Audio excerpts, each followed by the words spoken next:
my question is along the same lines.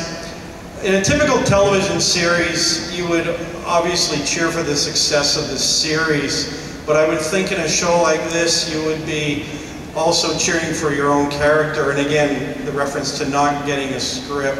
How do you guys cope with that? Like, do you run a pool to see amongst yourself, see who's going to survive and who doesn't? Yeah, we've got the bookie and the makeup trailer, keeping track of all that. Yeah, no. Unless there's a secret.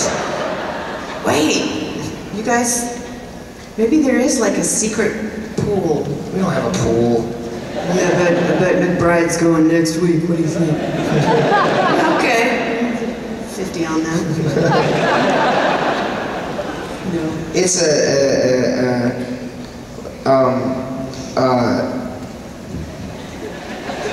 What was the question? Yeah, what was the question?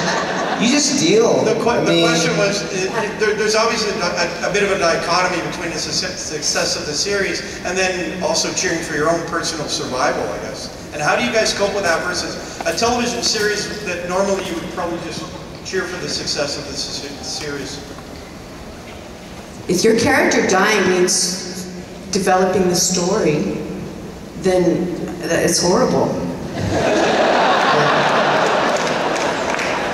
Whatever. No, yeah. Yeah, let's go up to the top again. You gotta go. Hey, this is mostly for Steve. But I noticed a lot of zombie apocalypse kind of films or TV shows, they're usually in America. I wonder how you thought it would play out in, say, Korea or a kind of Asian country where the culture is so different from the Western cultures here.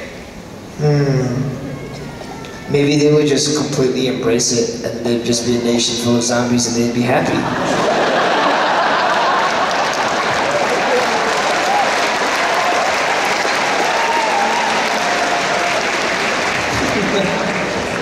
Maybe it's wholly American to try to keep living instead of just being another zombie and chilling. That'd be cool. That's my answer.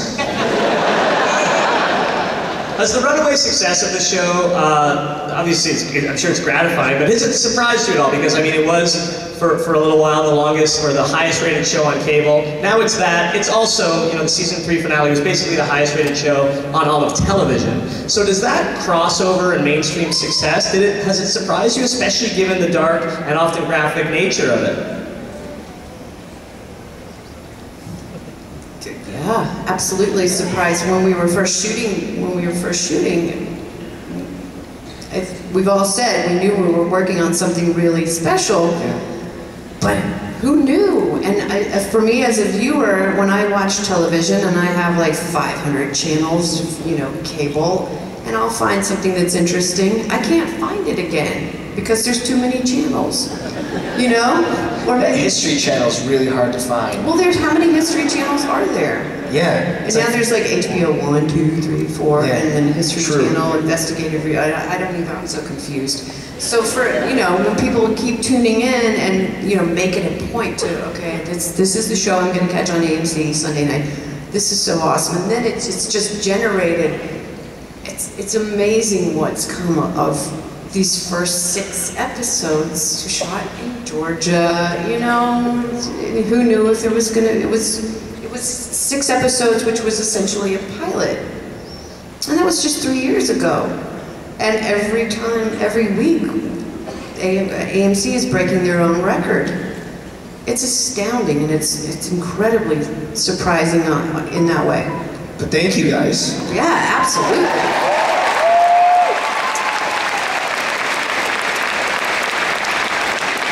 Hi there. Hey, so I love the growth of the characters. I love how you guys take charge and you're all really good actors. Now, my question is, do you ever have a hard time getting out of character? Like, do you go to the bathroom and you find yourself peeking around the corner in dark spaces? Because I would do that anyway. You gotta be careful. You gotta be good at turning it off. Because you can trick your body, even if you can turn your mind off in terms of like, oh, I'm not on set. Your body still is tricked into thinking you know, if you do it over and over, that's what's going on. I remember this past season, what you guys saw with Glenn in Black Eye mode, it was over the course of, what, like 4 or 5 episodes? But I had to have that on for 3 or 4 months. And I would just show up to set every day and get that crazy prosthetic on my face. And I'd go from like, yeah, to like, yeah. Just because you want to get into character, and your eye looking like that makes it really easy for you to like just slip in. And you do that enough and your body tells you that you go home and it's nighttime and you just had a long day and you just sleep. Your body tells you like, oh, you're still pretty effed up and depressed, and so you gotta really like shake that off and like enjoy the weekends and be a human being. So I don't know what I did to combat that, but I just dealt with it. Too, our cast is really supportive of each other, and we get together when we're not working. You know, you're closer to some than others, and we also have group outings and stuff. Everybody's really supportive, and we do talk about the stresses of, you know, not knowing whether our character's going to be, you know, alive in the next episode or something. We'll share those things with each other, and I think that's really important in making us feel better about things and closer and not so stressed out about it. It's a great support mechanism on the show, yeah. What kind of group outings does the cast of The Walking Dead have? Because the thought of you all bowling or something warms my heart. Not worrying about walkers and... Bowling? You haven't been bowling ever. You haven't? I mean, I've been bowling, but we haven't all been bowling together. I didn't invite you. That's because I would destroy you. That's right. No, we'll have like a halfway to wrap outing, and there's golf outings, barbecues, swimming in the lake with bring your whole family, and it's open to the cast and the crew. It's a lot of fun. It's just a really close-knit group. I tried to get trampoline dodgeball outing, and that got vetoed. I think we should have it. And then going into the city of Atlanta in the evening, and, you know, finding something to do in the evening, movies and things like that. I watch a lot of movies, yeah. Cool. On the floor again, hello. Hi.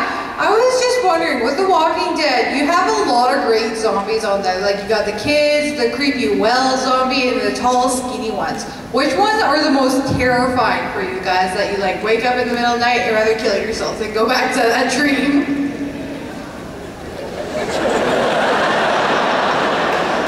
You want to talk about it?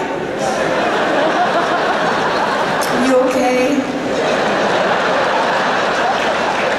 So sorry that's happening to you.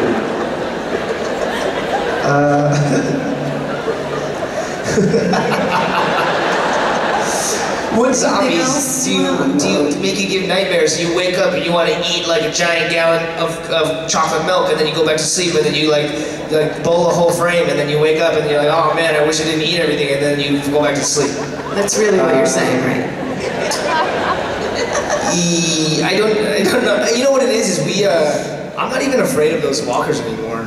I bet if like now if the zombie apocalypse really happened, maybe that is why I would be awesome at it. We would be awesome at it. Do you know what's so funny? Do you ever do this? Like just when you're like driving down the road and you see just somebody walking down the road, but you know, they're just kind of like them walking for maybe a couple of miles. It's not somebody in a running gear, it's just some guy walking down the road. I always think, walker. It's a walker. And they just keep going, walker. And I look in the room. I hate those night drives where it's a little foggy and you can't see that far ahead. And you're just waiting for that little tiny ghost girl to appear in the middle of the street. Yeah. And it's not there? Yeah. Yeah. We see that, we hallucinate that delightfully anyway. After like a 15-hour shoot, 12-hour shoot, and we're driving, we got like half an hour to get home. And I see donkeys in the road. I hallucinate donkeys.